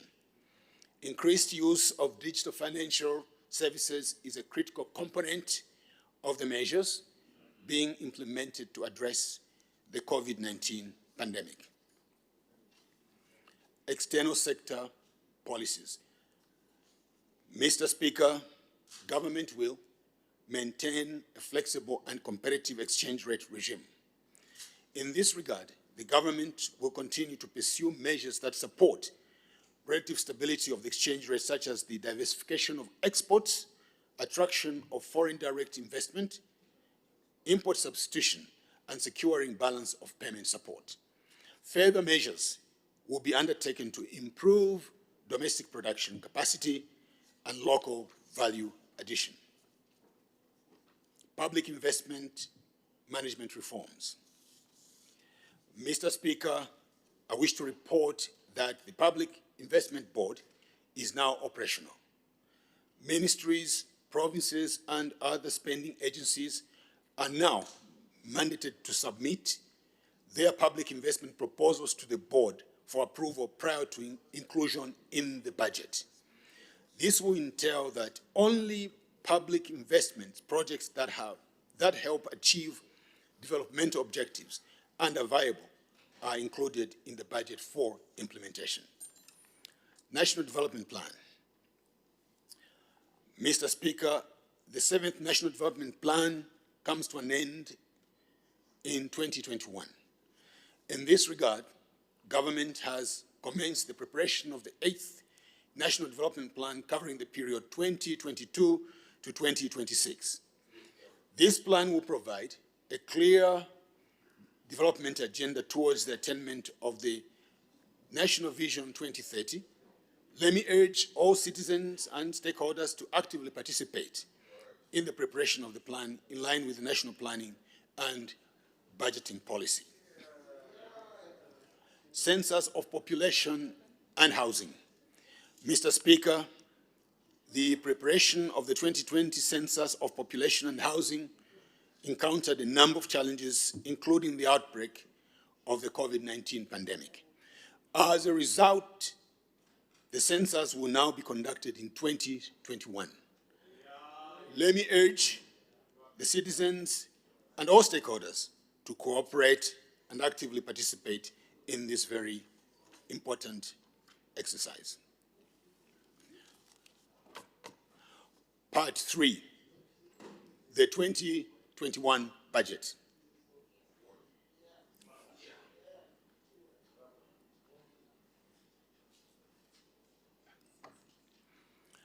Mr. Speaker, government proposes to spend 119.6 billion kwacha in 2021, which translates to 32.6% of GDP. Of this amount, 68 billion kwacha, representing 18.5% of GDP, will come from domestic revenue and grants. The balance of 51.6 will be raised through financing. Sir, the fiscal deficit is targeted to reduce to 9.3% of GDP in 2021 from the 11.7 projected outturn for 2020. Mr. Speaker, let me inform this august House that all ministries, provinces, and spending agencies have now migrated from the activity-based budgeting to output-based budgeting. This budgeting process or system is more performance-oriented and enhances transparency and accountability. Expenditure by function of government. Mr. Speaker, the allocation of resources in this budget is based on priority areas identified in the Economic Recovery Program, which is aligned to the rescoped 7th National Development Plan and further reflects government response to the COVID-19 pandemic. General public services. Mr. Speaker, I propose to spend 57.8 billion kwacha on general public services. Of this amount, domestic debt interest will account for 18.3 billion kwacha, while external debt service will be 27.7 billion kwacha. In addition, 598.1 million kwacha is for the 2021 general elections, while 1.2 billion kwacha has been allocated to the Local Government Equalization Fund. Sir, 2.8 billion kwacha will be spent on dismantling of arrears owed to suppliers of goods and services as well as personnel. In this will help improve liquidity and stimulate economic activity. Economic affairs. Mr. Speaker, the economic affairs function has been allocated a total of 21.5 billion kwacha. Notable expenditures include 5.7 billion kwacha on the Farmer Input Support Program, targeting 1 million farmers across the country. Further, for the country to be food secure, I have set aside 507.5 million kwacha for the National Strategic Food Reserve. Sir, I propose to spend 6.2 billion kwacha on roads and 567.3 million kwacha on the Simon Mwansaka Pwepwe and Kenneth Kaunda International Airports. Mr. Speaker, to increase access to electricity in rural areas and contribute to improving quality of life, I propose an allocation of 307.2 million to the Rural Electrification Program. Sir, to support women, youth, and small-medium enterprises, I propose to spend 266.3 million kwacha on various empowerment programs. Out of this amount, 155.2 million kwacha will be allocated specifically to the youth. Education. Mr. Speaker, to increase access to and improve quality of education, I propose an allocation of 13.8 billion kwacha to the education sector. Of this amount, 7.1 billion will go towards early childhood and primary education, 2.7 billion kwacha to secondary education, and 1.9 billion to tertiary education. Health. Mr. Speaker, to provide for equitable and quality health services, I propose to allocate a total of 9.7 billion kwacha to the health sector. Out of this amount, 3.2 billion kwacha is for primary health care, while 5.1 billion kwacha is for hospital services. Of the allocations to primary health care, and hospital services, 1.4 billion kwacha is earmarked for the procurement of essential drugs and medical supplies. This amount includes a provision for the COVID-19 vaccine once it is developed and made available. Housing and community amenities. Mr. Speaker, in order to enhance the quality of life of our people, I propose to allocate 2.2 billion kwacha towards housing and community amenities. The bulk of this amount is for improving water supply and sanitation systems. Public order and safety. Mr. Speaker, I propose to allocate 3.1 billion kwacha to public order and safety. Key interventions under this allocation will include modernization and digitalization of systems, as well as construction and rehabilitation of infrastructure.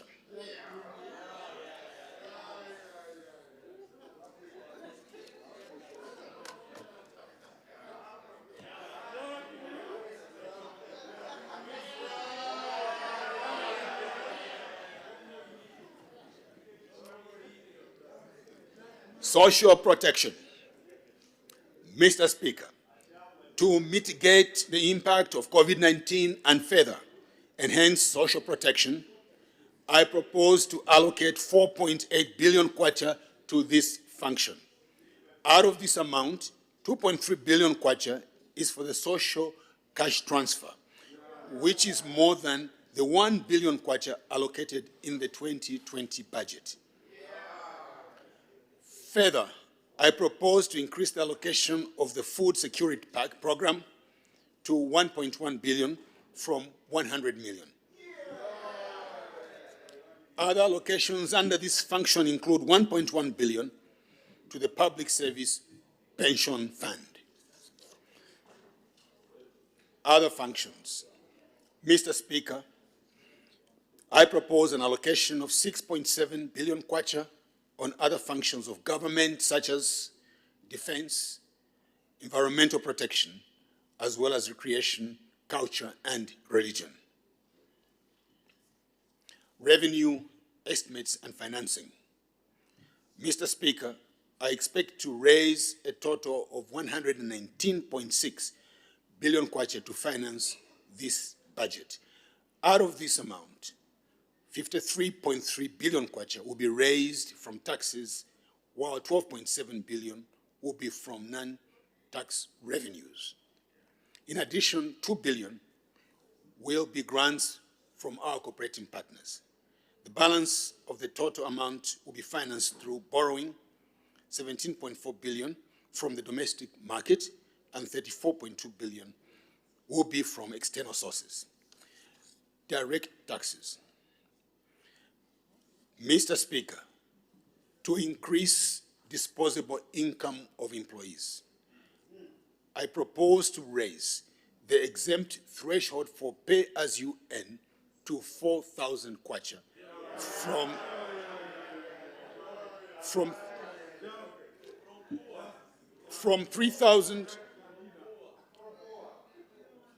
3,300 kwacha per month, and adjust the income tax bands accordingly. This measure will result in 455.6 million additional income in the pockets of the Zambian workers. Mr. Speaker, in order to encourage employment of differently abled persons, I propose to increase the amount allowed for deduction by an employer for employing a person with disability to 2,000 per annum from the current 1,000 per annum. Sir, in order to cushion the suffering of the differently abled persons in our society, I propose to increase the tax credit for individuals to 500 kwacha per month from the current 250 kwacha per month.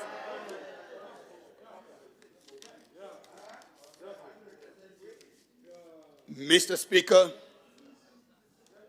to provide relief to the horticulture and floriculture subsectors.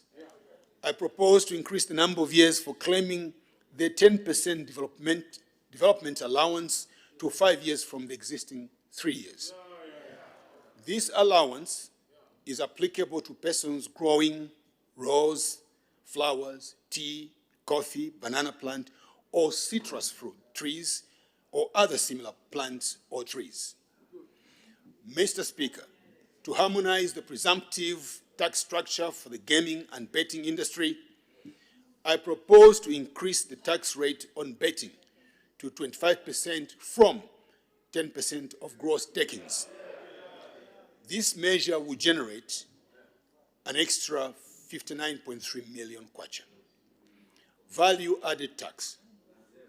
Mr. Speaker, to support the scaling up of agricultural productivity through mechanization, I propose to zero-rate all tractors for value-added tax purposes. Currently, only tractors up to 90 horsepower are zero-rated. Sir, to combat the spread of the COVID-19, I propose to zero-rate equipment used for full body sanitization for a period of 1 year. This measure will take effect from midnight tonight. Mr. Speaker, the value-added tax measures will result in a revenue loss of 5.1 million kwacha. Customs and excise. Mr. Speaker, to revamp the horticultural and floricultural subsectors and to promote other non-traditional exports, I propose to A, suspend import duty on biological control agents.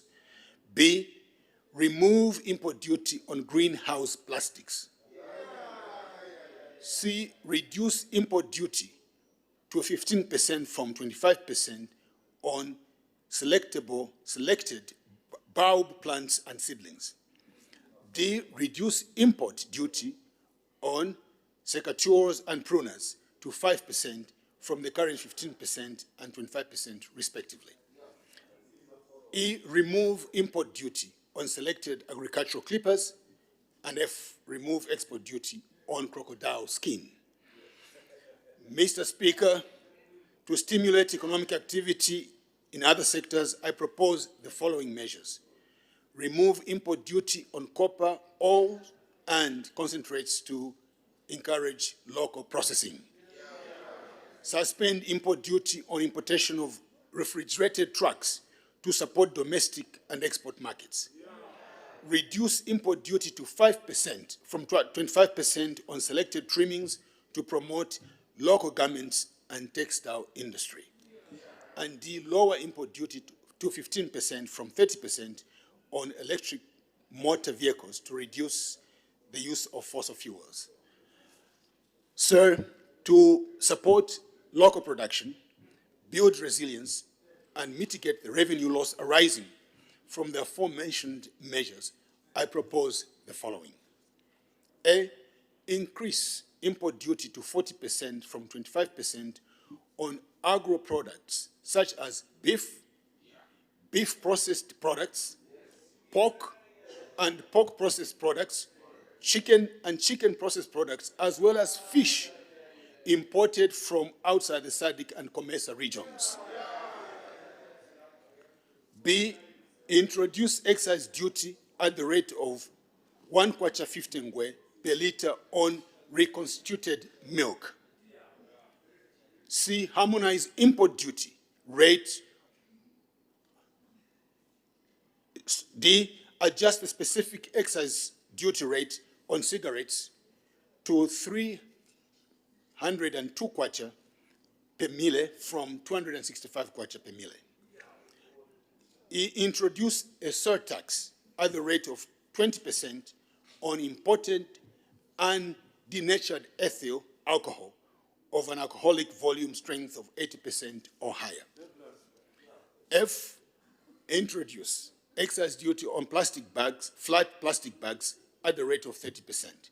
And G, harmonize the import duty rates of cotton and polyester fabric at 15% ad valorem rate or 1 kwacha ititungwe per kilogram, whichever is higher. Mr. Speaker, I propose to exclude high-value motor vehicles from the definition of used motor vehicles and subject them to ad valorem import duty. Sir, to resuscitate the tourism sector and promote local tourism, I propose the following measures. A, reduce income tax rates to 15% from 35% on income earned by hotels and lodges on accommodation and food services. B, suspend import duty on safari game viewing motor vehicles, tourist buses and coaches. C, suspend license of renewal fees paid by hotels and lodges. D, suspend the retention fees paid by tourism enterprises. And E, suspend registration fees for hotel managers.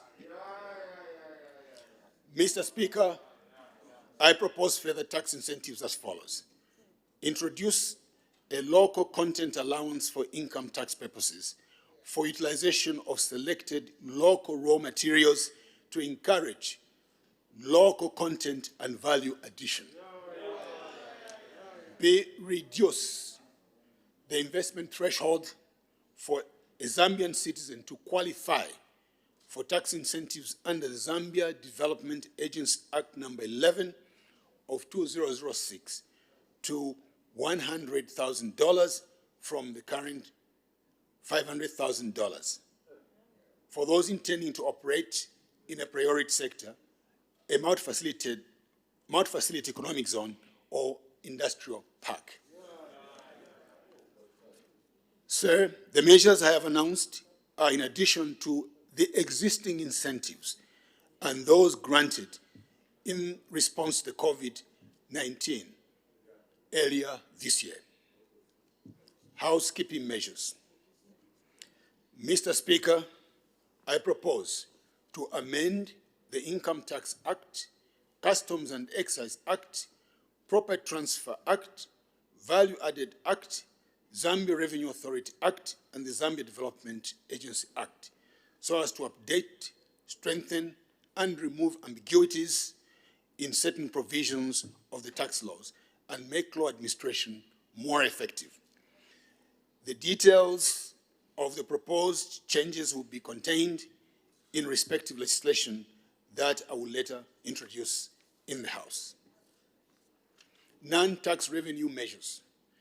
Mr. Speaker, I propose to increase various immigration permit fees to cost-reflective levels while remaining competitive. Further, I propose to remove the discount granted to the public on fees where payment for online registration of a private company limited by shares and the filing of annual returns made online on the ePakra system. Sir, the non-tax revenue measures will result in a revenue gain of 173 million kwacha. Mr. Speaker, the measures that I have outlined will take effect on the 1st of January 2021.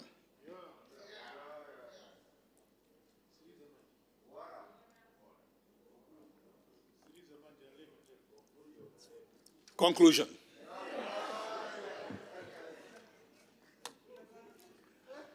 Mr. Speaker, in the face of our current adversities, His Excellency Dr. Edgar Chagwa, President of the Republic of Zambia, enjoined us to change the way we think and the way we do things so that we are able to seize the opportunities that the COVID-19 challenge presents us. Sir, the mindset change called for by His Excellency should drive us to channel our energies in the pursuit of local solutions to our economic challenges. In this light, the 2021 budget is formulated to support innovation in order to achieve greater value addition, establish sustainable domestic value chains, diversify production, and expand our export base. This will enable us to become a more productive nation. Mr. Speaker, the 2021 budget clearly lays a foundation for economic recovery, build resilience, safeguard livelihoods, and protect the vulnerable. The thrust and priority for 2021 and the medium term will therefore be to reinvigorate growth, restore macroeconomic stability, attain fiscal fitness, restore debt sustainability, and dismantle domestic arrears, at the same time safeguard social protection spending. Sir, the Patriotic Front government remains committed to creating a prosperous Zambia. To this end, this budget has been developed as a step towards restoring economic growth and enhancing the welfare of our people. Mr. Speaker, as I conclude, let me quote the words of His Excellency, the President of the Republic of Zambia, when addressing this August House 2 weeks ago. And I quote, "As a nation together in unity, we can and we must win the war." Now is the time to hold our hands together and ride over situations we find ourselves in as one people. End of quote. Sir, allow me now to also quote an African proverb which says, "If you want to go fast, go alone. If you want to go far, go together." This entails that as a nation, we need to be united in the face of adversity. If we all put our hand to the plow, there is no limit to how far we can go as a people. Mr. Speaker, I beg to move.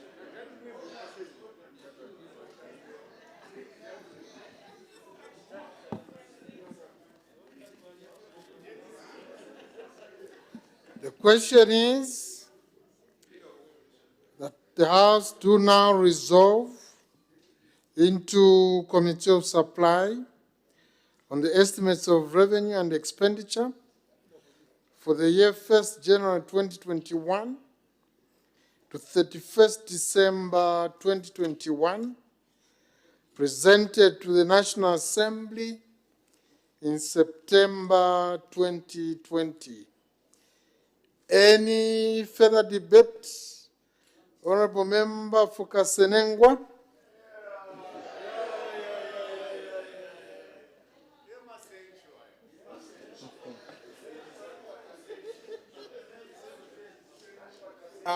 Mr. Speaker, I thank you for giving me this opportunity to be the face to debate on the motion of supply that has been moved by the Honorable Minister of Finance.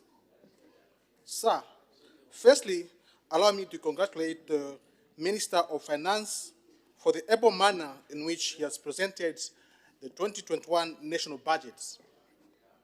Mr. Speaker, the speech that has just been delivered by the Honorable Minister of Finance has covered a number of important issues concerning the economy of our country and therefore requires careful analysis by all honorable members. I'm therefore of the considered view that we defer debate on the motion to Tuesday, the 29th September 2020, so that honorable members can have ample time to read carefully and analyze the speech. This way, honorable members will come back well prepared to debate the motion meaningfully. With these few words, I wish to propose that the debate on the motion of supply by the Honorable Minister of Finance be deferred to Tuesday, the 29th of September 2020. Mr. Speaker, I thank you. Any further debate, Honourable Member for Serenja?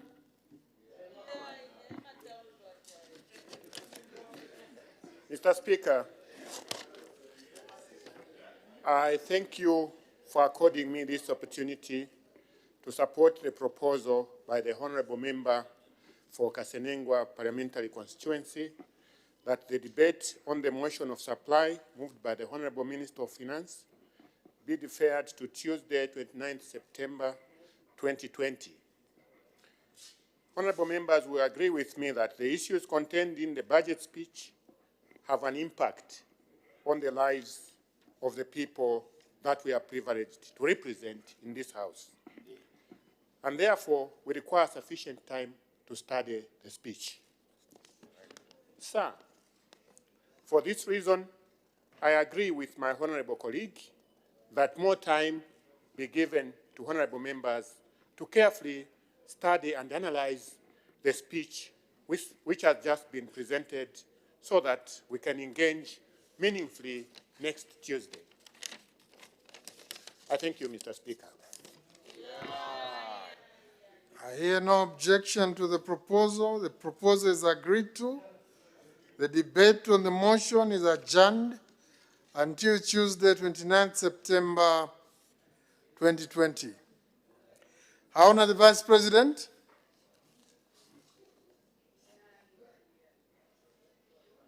Sir, I beg to move that the House do now adjourn. The question is that the House do now adjourn. Any debate? Any objection? The question is agreed to. The House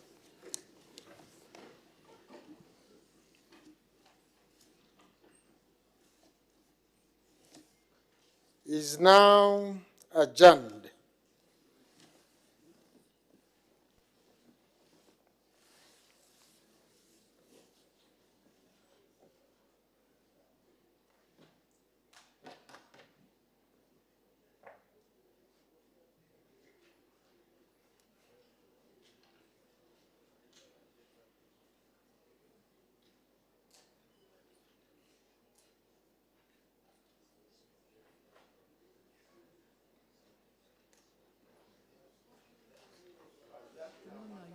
In Parliament television, the House has adjourned, and we did see the presentation of the 119.6 billion kwacha 2021 budget by Finance Minister Dr. Waya Ngandu. And the theme, stimulate economic recovery and building resilience to self-livelihood and protect the vulnerable. I must also say that the budget for this year lays a foundation for economic recovery, as we all know that the COVID-19 has really affected different sectors of our country. And so in a few minutes from now, we'll be joining Post Ndovi, my colleague, who's actually within the precincts of Parliament, waiting to get reactions